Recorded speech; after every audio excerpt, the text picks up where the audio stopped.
Well, hello and good day to you all. My name is Dimitri Frederick, and you're watching Voices for the Voiceless, a Frederick Media production and a subsidiary of Frederick Capital. Today is December the 21st, 2012, and the title of today's show is Too Big to Fail. It's part 3.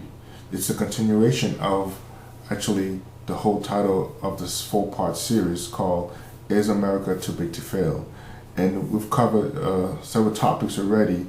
To do a quick review, part 1 talked about the healthcare and welfare mentality of the economy, and we looked at what is the things that's causing our economy to actually be in a financial mess, and we look at the things that we just keep giving away, like the young children today that's having children left and right, and how that's really bleeding in this country. Part 2, we looked at your 401k and taxes. And in that series, we basically looked at how much our 401k is declining, and the stock market has changed dramatically. And actually, this connects to today's show, part 3, which we'll talk about in a second. And we had looked at also on taxes. How this country hasn't picked up any taxes. As much as I'm not a fan of raising taxes, but the last 18 years we haven't done so. In the last 3 to I think 4 or 5 presidencies since Reagan was in office, and so we'll look at the effects of that. So today's show, part 3, we're going to look at baby boomers and healthcare reform and how that impacts this country as we get towards that fiscal cliff, and we still haven't come to a conclusion or decision about how to solve our economic problems. So without further ado, let's get started. Well, what can I say about this generation that hasn't been said already? And this generation I'm referring to is the baby boomers generation.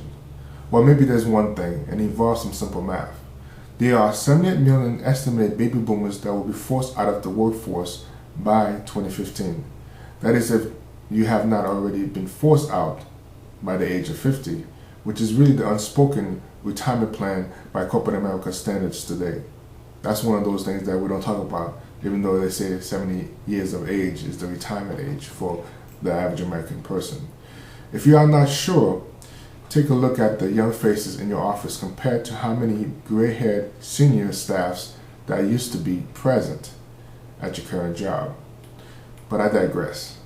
So let's get back on track.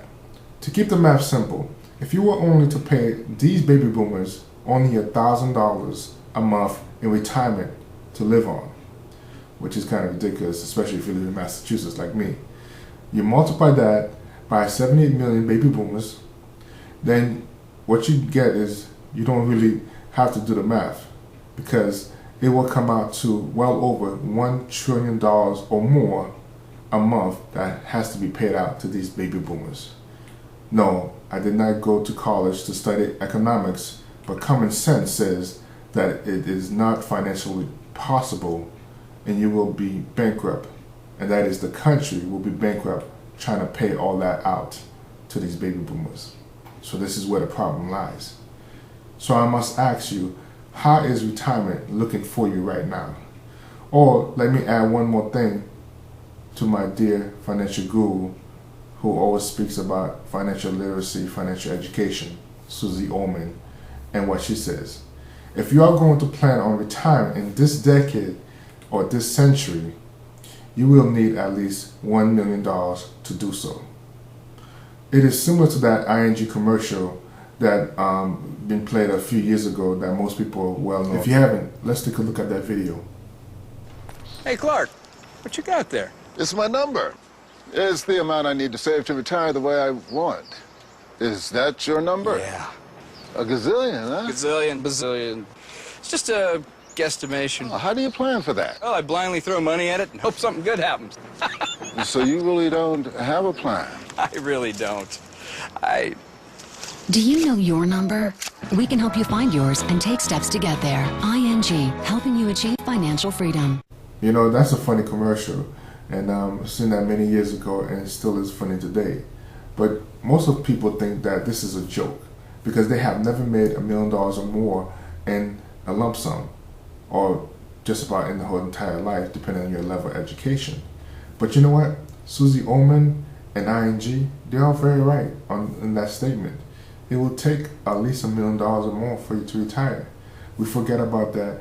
We are getting older, yes, but also science has increased and technology that will outlive your parents' generation or great-grandparents' generation, because science fiction has become reality where medicine has improved the lives of our elders, and therefore people are living even longer than ever before imagined. So that number is actually very correct. So when I listen to the debates about raising the debt ceiling, I almost want to laugh sarcastically, because that is the last thing that America should be worrying about right now.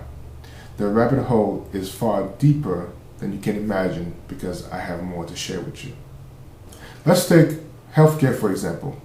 What about it, you may ask, since Obamacare, which is what we like to call it, took our worries away? Well, to me, the healthcare package is such a joke, because the big HMOs and everyone in between who prepared that plan is sitting down with their bellies full and their bank accounts fat as can be, to the tune of well over $1 trillion a month. While most countries have offered to run the healthcare plan so that their citizens will not be left with the burden, America is the most unhealthiest of people. Now, that is a recent national survey that states this, and not me. We rather tear this country apart by forcing every American to pay for their own health care themselves with no cost cap to speak of. So we can't just make $1 off the sick and elderly. We should be ashamed of ourselves. And we will be by 2025, when we will come to the realization that these big HMOs cannot carry on the heavy burden of healthcare. But by that time, all the wealth would have been made. America will be at the tipping point once again, just like the real estate market of 2008. There will be no more choices but to give healthcare 100% over to the United States government to manage. Unfortunately, our government will be in too deep, that they will also go bankrupt again if they now take on the second 800-pound gorilla that was also hiding in HR's office all this time. And if you watch my show in the past, I've talked about this 800-pound gorilla where baby boomers and their retirement is actually that first 800-pound gorilla that's sitting right now in HR's office. So, to get back to my point, all of these topics thus far share one problem, and it's deflation. So how do you grow a country when you do not increase sales tax? You do not raise interest rates. You cannot do it. That is why deflation is such a danger to our economy. Remember what I said earlier. You are damned if you do and damned if you don't.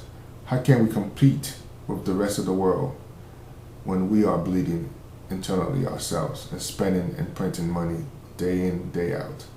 The answer is simply, we cannot do it.